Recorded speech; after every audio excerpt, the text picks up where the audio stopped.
Deus. Ao saber que João tinha sido preso, Jesus voltou para a Galileia. Deixou Nazaré e foi morar em Cafarnaum, que fica às margens do mar da Galileia, no território de Zabulon e Neftali, para se cumprir o que foi dito pelo profeta Isaías: terra de Zabulon, terra de Neftali, caminho do mar, região do outro lado do rio Jordão, Galileia dos pagãos. O povo que vivia nas trevas viu uma grande luz, e para os que viviam na região escura da morte, brilhou uma luz. Daí em diante, Jesus começou a pregar, dizendo: convertei-vos, porque o reino dos céus está próximo.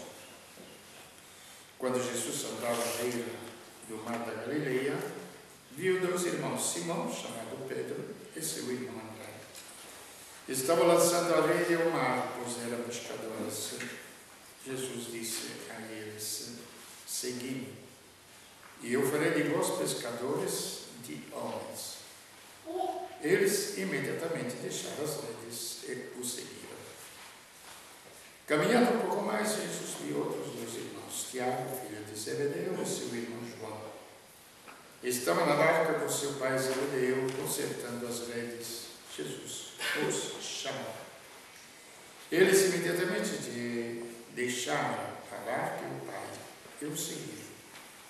Jesus andava por toda a Galileia, ensinando em suas sinagogas, pregando o evangelho do reino e curando todo tipo de doença e enfermidade. Por palavra da salvação. Glória a vós, Senhor.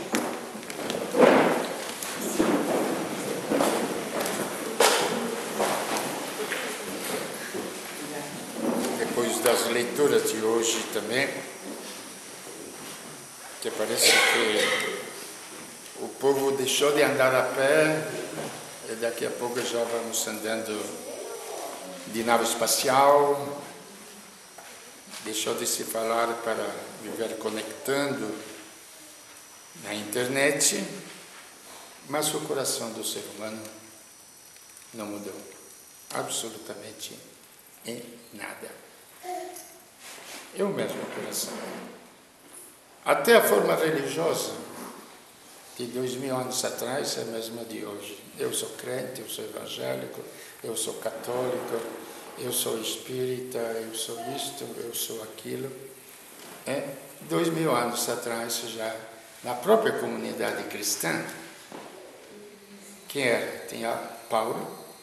Apolo era um grande pregador, um homem muito culto. Cefas, Pedro, era o apóstolo de Cristo, e tinha Paulo, o convertido. Aí na própria comunidade, não, eu sou do grupo do Paulo, eu sou do grupo do Apolo, eu sou do grupo do Cefas.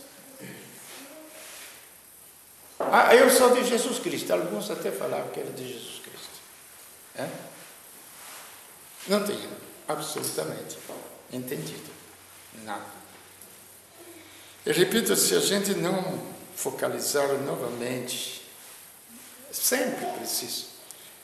Estou falando isso porque focalizo para mim, depois transmito para vocês. Quem é Jesus Cristo para mim? É fácil voltar atrás, ou pelo menos não chegar a lugar nenhum. Nós deixamos levar pelos nossos instintos, nos deixamos levar pelos nossos medos, nos deixamos levar pelas nossas angústias, para não dizer as cobiças, e aí por diante. E já começou o carnaval, uma alegria na festa. Para onde que vai este povo?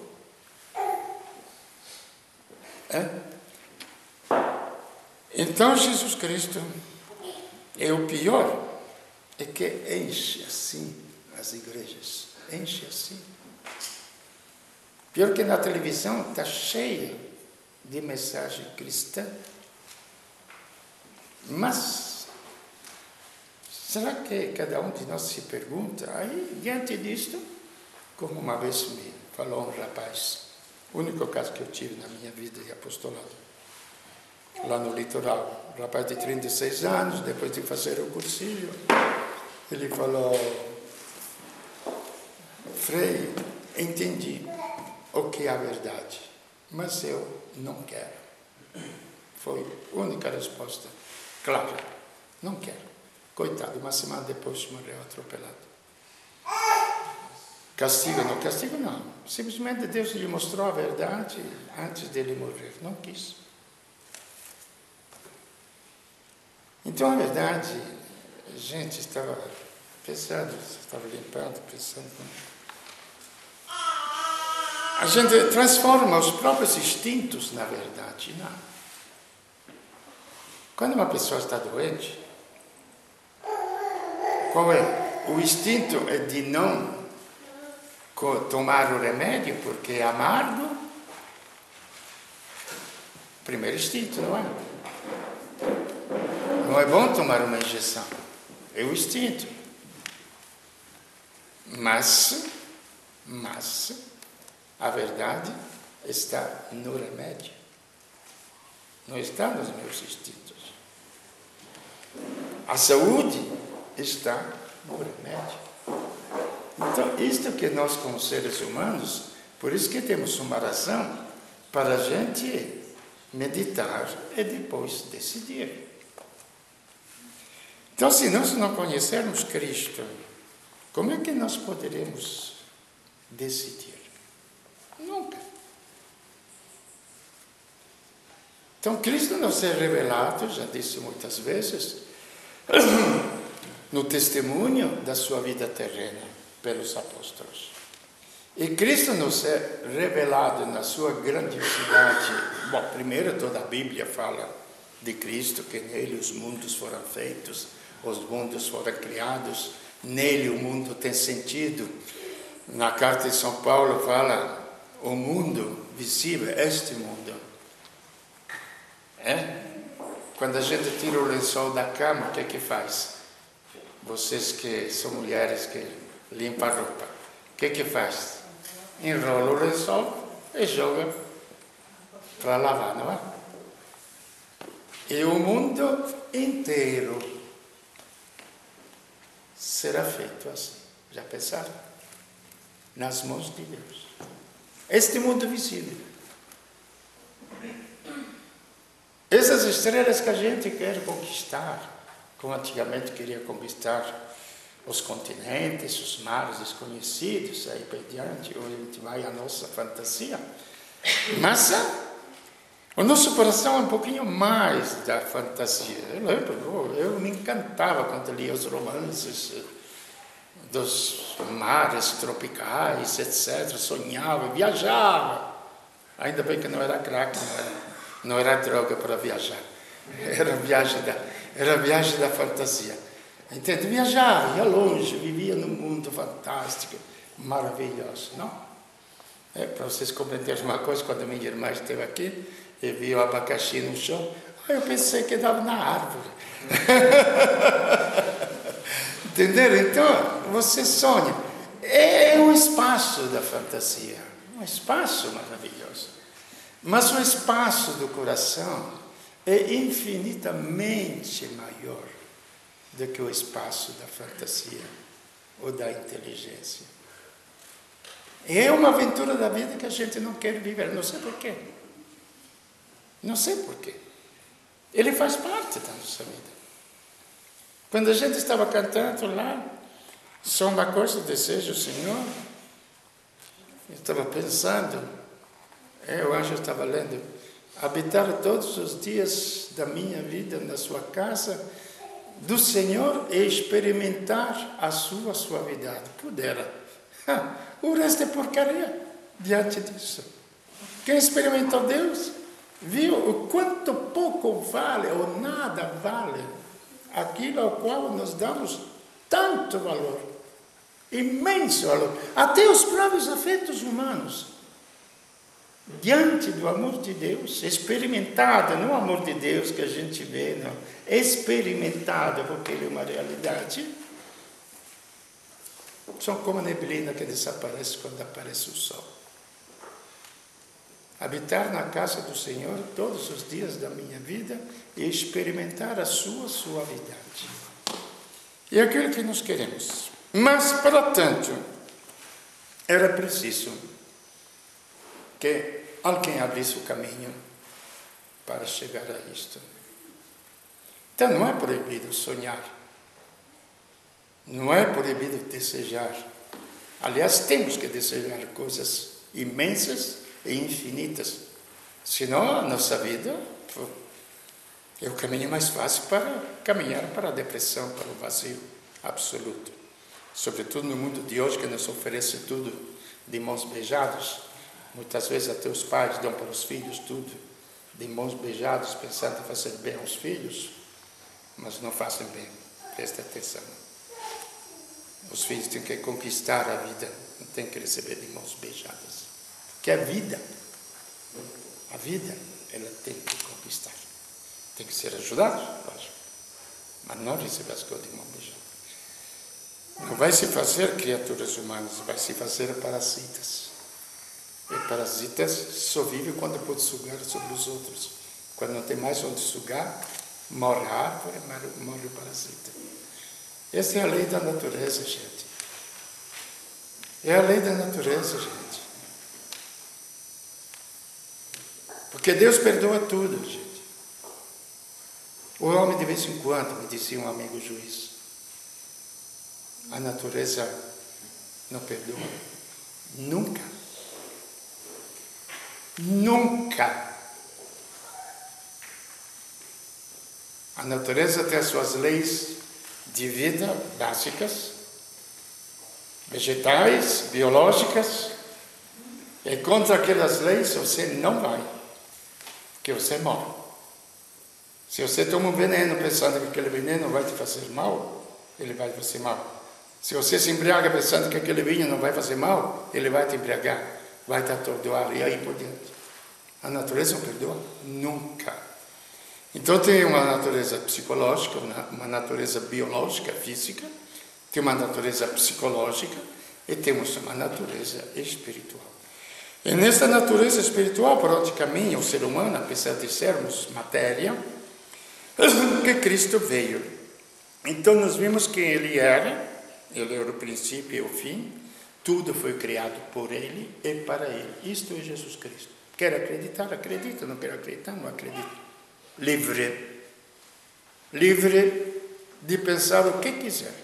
Livre de pensar nos professores que dizem que o mundo foi criado do caos, da explosão, do nada, como quiser. Aí, como dizia um escritor muito bonito, o fato de se existe Deus ou não existe, é problema dele. O fato de eu crer ou não crer é problema meu. Então a fé é problema meu. A existência ou menos de Deus é problema dele, não é meu. Então se trata agora de eu crer e na minha fé, nos valores da minha vida que eu vou gastar a minha existência. Então este caminho que precisava era a redenção. Bom, primeiro vamos falar fisiologicamente, biologicamente. Uma coisa visível, porque se falar da alma, do espírito, é meio invisível, apesar de eu ter insistido tanto que não é tão invisível como se possa pensar, não é que possamos ver com os olhos, mas podemos facilmente entender que se existe uma inteligência, eu repito aqui aquela historinha que já contei outras vezes, mas parece que o pessoal esquece, então não vou me chateando vocês. Lembrando a freira que está fazendo uma cirurgia, tem um médico, cirurgia de coração, ateu. Irmãzinho, eu abri tantos corações, mas nunca achei a tal de alma que vocês apreciam, não é? E a freira também respondeu: doutor, eu também assisti a tanta cirurgia de cérebro e nunca vi a tal de inteligência que vocês tanto apreciam. Tanto a inteligência é um bem espiritual, quando a alma é um bem espiritual. Nós que somos tão materialistas, nós que damos tanto valor à matéria, gente, que a matéria não aumenta nada da nossa inteligência, e menos ainda da nossa alma. Para vocês compreenderem como a nossa natureza, por isso que eu digo, a natureza não perdoa nunca. Nós somos uma natureza biológica, precisamos de comer, vestir, nos abrigar, mas também nós precisamos do estudo para a inteligência e nós precisamos do alimento para a alma. Então, como disse, visivelmente, para compreender aquilo que é o pecado, que nós fazemos aquela listinha de pecados. E o pecado não é aquilo. Aqueles são os efeitos do pecado. O pecado é uma doença grave, gravíssima, que deturpou o ser humano. Tanto que no mundo não haveria a morte. Para vocês compreenderem, é pelo pecado que a morte entrou no mundo. Foi pelo pecado que a morte entrou no mundo. E por Cristo, a vida entrou no mundo. Aí que entra a função de Cristo. Não é um pregador qualquer. Não é um religioso qualquer. Não é nem um profeta qualquer, que podia ser Moisés, pode ser Maomé, pode ser Confúcio, pode ser Buda. É totalmente outra coisa. Ele é a essência do universo. É o princípio do universo. Repito, crê ou não crê. A fé é problema meu, é problema de cada um de vocês. O problema dele ser o princípio e o fim de todas as coisas é o problema dele, de Cristo. E ele fez muito bem isso. O problema de crer que ele entre na nossa história é problema meu. É problema de cada um de nós. Então, como pelo pecado a morte entrou no mundo, por outro homem, Jesus Cristo, a vida entrou no mundo. E aqui que está, quando São Paulo explica quem é Jesus Cristo. É nele que temos a redenção adquirida por seu sangue, a remissão dos pecados. Não é como geralmente a gente faz, porque tem dois sentidos de pecado. O sentido da culpabilidade, eu apronto alguma coisa, não acontece. Vocês criançadas, quando fazem alguma coisa errada, já fica doente dentro, não se sente culpado. É só pedir desculpa, quando fique magoado entre vocês, só pedir desculpa, já está tudo bem. A gente tem aquele alívio, não é? E, geralmente nós temos feito a confissão humana. As confissões, geralmente, é sentido de culpabilidade a maior parte das vezes. Agora, a redenção do pecado é feita pelo sangue. Veja que é toda uma lógica. Sem derramamento de sangue não há remissão dos pecados. No Antigo Testamento, em todos os povos, sempre teve sacrifícios para agradar a Deus. Porque o sangue é considerado o princípio da vida. Por isso que os judeus não podiam comer carne sufocada. Tinha que tirar todo o sangue. Primeiro, higienicamente, porque poderia contaminar. Mas não vou entrar neste campo, porque não sou esperto disso. E depois, porque o sentido profundo do sangue tinha que ser eliminado para você comer a carne sem sangue. Isto era um preceito religioso que chamava de religiosidade. E quando eles queriam consagrar alguma coisa, matavam os novilhos, pegavam o sangue e aspergia as pessoas com o sangue. Em Cristo, estava meditando ontem, hoje de manhã também voltou. Na sua crucifixão, primeiro, o sangue dele foi derramado totalmente. Então, há um fato real. Na flagelação, coroação de espinhos, o sangue dele embebeu a terra, o chão sujo. O chão sujo, a terra suja. Mas a terra lhe pertence. E quando ele estava na cruz, a última parte do sangue que tinha que sair, sangue e água. Sangue que purifica, água que cria a vida. Então veja que até os próprios simbolismos humanos são perfeitos. Então ele, que é o Senhor do Universo, aí nós entendemos que ele é o Senhor do Universo. E eu acho que o patrão, quando tem um negócio, cuida bem do próprio negócio, não é? E Cristo cuida bem. Não digo dos seus negócios, seria um palavrão. Das suas coisas, que é a criação toda. Então a criação toda precisava de uma redenção. Precisava de um novo alento. Não bastava o sopro de Deus quando disse: façamos o homem à nossa imagem e semelhança. Precisava do próprio alento de Deus, da própria vida de Deus. Por isso que ele se fez homem. E veja que é muito claro quando Jesus fala, e nos profetas que fala assim: o sangue de touros, o sangue de novilhos, o sangue de ovelhas, não te foi agradável a Deus. Tu me desse um corpo.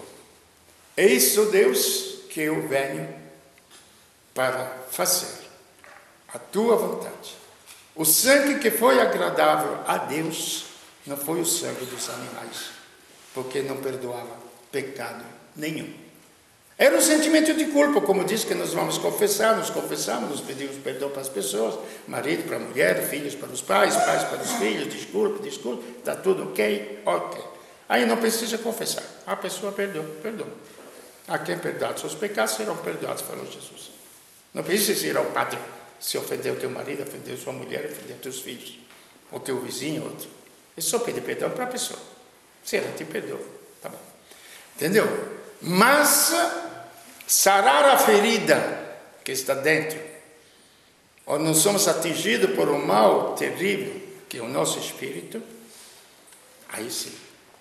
Aí a confissão dos pecados é necessária. Sem mim, fala Jesus, não podeis fazer nada. E no comecinho do cristianismo, as obras feitas fora de Cristo se chamavam, esquecemos no mundo de hoje, as obras mortas. O Império Romano foi um grande império, matou e sacrificou muitos soldados. Obras mortas, acabou. Para quem viveu em Roma como eu. Mas ainda, 3 anos olhando o Palatino, que era o Palácio dos Reis, como se fosse hoje em dia Washington, não? Aquela Casa Branca. Era o Palatino, era um pouco maior e mais importante do que a América de hoje. Transformado em ruínas, onde pastavam as cabras. As obras mortas. De Nazaré do Calvário veio um homenzinho, pequenininho, que se espalhou no mundo inteiro. O cristianismo. O meu reino será eterno. Gente, essa é a história. Não é devoção. Não é falar línguas. Nem ficar pulando, dançando, etc. Essa é a realidade que existe ou não existe. Que age lá no fundo do nosso ser. Então a redenção foi feita assim, tu me deste um corpo. O próprio Deus se fez carne para redimir aquilo que ele tinha construído como matéria. E ele assumiu a matéria. Vamos chamar assim. Me deste um corpo. Então não é um fantasma. Muitos até discutiram. Não, mas quem morreu lá não pode ser Deus, porque Deus não podia morrer. Um monte de coisas foram inventadas. Não, realmente, porque a Terra é real, nós somos reais. E ele realmente tinha que morrer lá, porque tinha que derramar o sangue, porque sem derramamento de sangue não há redenção dos pecados. Ele cuidou bem, repito, da sua terra, do mundo que ele fez, que tudo foi criado por ele. No princípio ele estava, imagina vocês a sabedoria, ou vocês colocam um arquiteto que constrói, imagina Brasília, tudo o projeto para construir, aí aos poucos vai construindo. Aí ele, no princípio, a sabedoria estava junto de Deus e ele brincava de colocando as estrelas, as galáxias, assim por diante, os oceanos, a natureza, mas tudo foi feito para ele. O mundo será enrolado como um lençol, mas será limpo e transformado num mundo novo. É aquilo que a gente chama de esperança. E a história do mundo, aonde entra também a história de cada um de nós. Nós também seremos enrolados, ou destruídos, ou por doenças, ou por idade, etc, etc. Tudo isso aqui é natural que aconteça isto. Mas, em Cristo, aí nós temos o testemunho dele, que ele desceu às profundezas do inferno, foi até onde a morte, lógico, isso é o inferno, aqui não dá para pensar num lugar. As profundezas dos segredos da vida. É como as raízes de uma planta que está lá embaixo, que fica cavocando, pegando água, para ele depois verdejar por cima. Ao redor pode estar tudo seco, mas se lá embaixo corre um rio, água, por cima está verde, milagre, oásis no deserto. Como pode ser? Aí ele desceu às profundezas da vida, do mal que atingia a vida do homem. E alcançou os inimigos do ser humano. E nos deu esta redenção. Esta redenção que não é somente a vitória sobre a morte, mas é a realização total, que isso nós já temos visto antes, de todo o nosso ser. O nosso corpo será um corpo totalmente transformado. Imortal, eterno. Não somente a parte negativa. Não haverá mais dor, não haverá mais morte. Não somente isso, mas a parte positiva. A gente será realizado totalmente na sua inteligência, nos seus afetos, nos seus amores, nos seus sentimentos. E cada um de nós será diferente do outro. E fala a Bíblia que ninguém mais ensinará o outro, porque todo mundo vai conhecer a Deus. Então, finalmente, alcançaremos aquilo que o mundo fala. Quero realizar os meus sonhos. Vocês não têm sonhos para realizar? Quero realizar os meus sonhos. Deus também tem um sonho para cada um de nós. Ele realizará o sonho dele sobre cada um de nós. Então, a redenção adquirida pelo seu sangue. A remissão dos pecados. Aí compreendemos que não é mais o pecado, o sentimento de culpa, mas é o pecado mau que está dentro de cada um de nós. Em virtude da riqueza da sua graça. E Ele poderá, depois de esvaziar cada um de nós daquilo que somos. Por isso que Ele fala, quem quiser salvar a sua própria vida, vai perdê-la. Mas quem perder a sua vida por mim, vai salvá-la. Perder a vida por Ele. Não se retirando no mosteiro, não. Que você pode se retirar no mosteiro, mas não renuncia a si mesma, não alcançou coisa nenhuma. Perder a sua vida, que nem eu sei o que é a minha vida. E dizer, oferecer a Ele, para Ele poder habitar com a sua graça, a qual nos concedeu em abundância, dotando-nos de toda sabedoria e inteligência. Repito, Ele é Deus, Ele redime, o problema é seu. Crer que isto seja para cada um de nós, o problema é meu.